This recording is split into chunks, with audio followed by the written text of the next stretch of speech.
বেশি প্রত্যাশা করতে যাবেন না, লোভী হবেন না। লোভ আপনার সুখ কেড়ে নিবে। লোভী কখনো সুখী হয় না। লোভীর পকেট কখনো ভরে না, যতদিন এটা ভরবে না।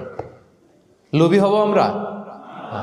অতিরিক্ত প্রত্যাশা করব না, অল্প প্রত্যাশা করবো। I am not talking about the গোল।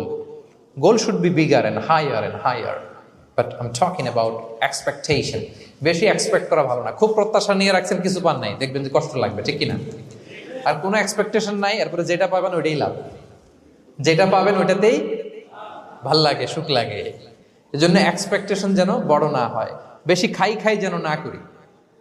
হ্যাঁ, কালকে কি খাবো, পরশু, আগামী সপ্তাহে আমার মেয়ের কি হবে, ছেলের কি হবে, ওদের ভবিষ্যৎ, গাড়ি বাড়ি নাই, এই যে অস্থির। এরকম আসলে নাই।